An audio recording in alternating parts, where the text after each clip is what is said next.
Mr. President, developments in Yemen and the wider region have evolved at pace since my last briefing to this Council. Allow me to begin by welcoming the announcement on the 6th of May of a cessation of hostilities between the United States of America and Ansar Allah. This step represents an important and necessary de-escalation in the Red Sea and in Yemen, following the resumption on 15th of March of US airstrikes against targets in Ansar Allah-controlled areas. I sincerely commend the Sultanate of Oman for their efforts to achieve this agreement. As I have said many times before, it has become increasingly clear that a level of de-escalation in the Red Sea and in the wider region is needed to bring Yemen back to the path toward peace. Events in the recent weeks, however, have also served as stark reminders that Yemen is ensnared in the wider regional tensions.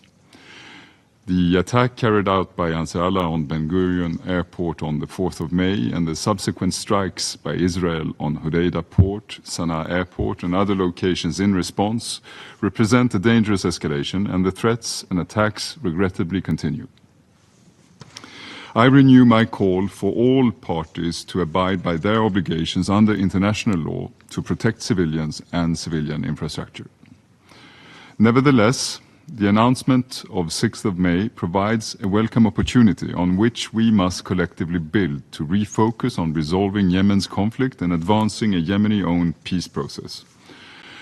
The challenges facing Yemen are immense, from the deep and significant levels of mistrust between the parties, with some still reportedly preparing for war, to near economic collapse.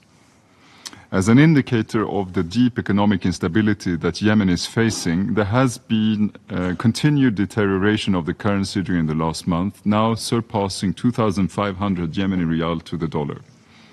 Citizens have suffered worsening electricity blackouts in government of Yemen-controlled areas, with recent reports of electricity outage for up to 15 hours per day in Aden and a total blackout for over 2 weeks in the neighboring governorates of Lahej and Abyan.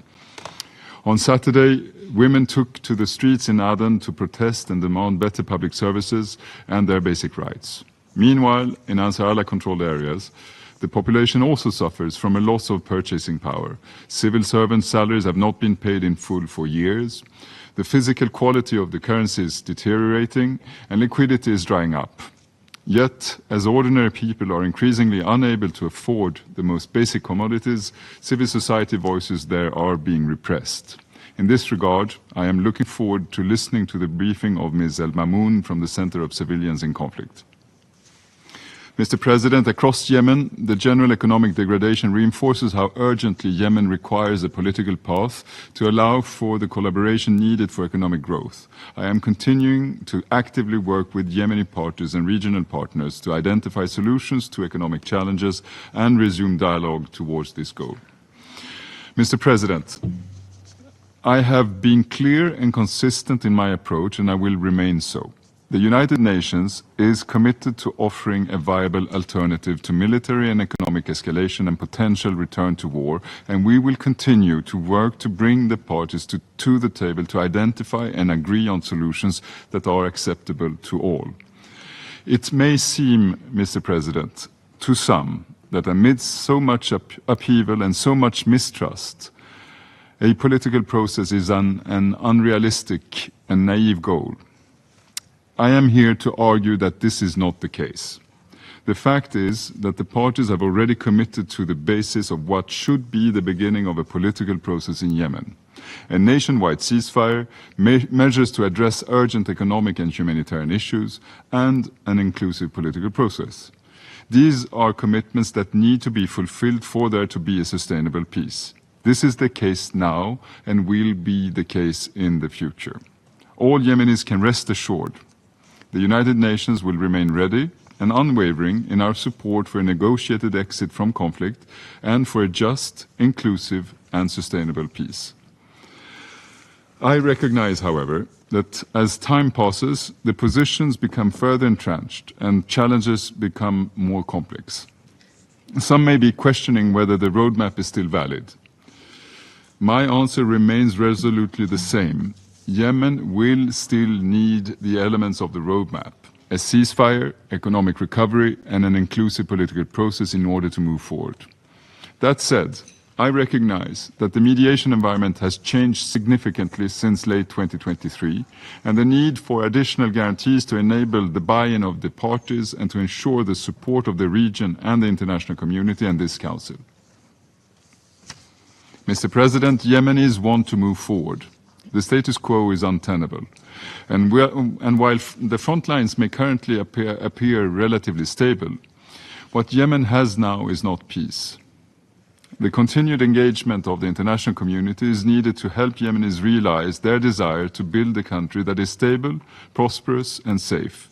Yemen's neighbors and international partners are needed to support a viable Yemeni-led inclusive political process. And since I last briefed you, I have held meetings with the parties and the diplomatic community in Riyadh and Muscat, reiterating this message.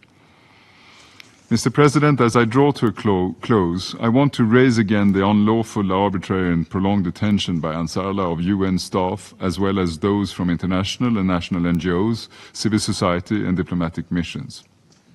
Not only is their detention in violation of international law, but it has also caused a significant chilling effect throughout the international community, which only has one outcome: undermining support to Yemen, which will sadly impact the Yemenis most in need. I welcome the recent releases of staff members from the Dutch Embassy and international organization. This demonstrates what is possible, but these releases are woefully insufficient. I hope Ansar Allah will hear very clearly what I am saying. Change course, release the remaining detainees immediately without conditions, bring this unacceptable situation to an end. Mr. President, Yemenis have endured over 10 years of instability, uncertainty and economic collapse. I speak directly to them now and I reiterate what I have said before. I see you, I hear you, you have not been forgotten, and I won't relent in my efforts to pursue peace and stability in Yemen. To the parties, I urge you to be courageous and choose dialogue. The United Nations will not waver in its commitment to support you in finding a negotiated settlement to this conflict. And lastly, to you here today, in this chamber, the collective global membership of the United Nations has conferred upon this Council the primary responsibility for maintenance of peace and security. This is particularly true for Yemen. Real peace and security in Yemen can only be achieved through international commitment, coordination, and a common and long-term approach. We must therefore redouble our efforts to offer a credible alternative to war and a vision for Yemen beyond status quo and stagnation. I am grateful for your continued unity and support for my efforts to achieve a peaceful, stable and prosperous Yemen. Thank you, Mr. President.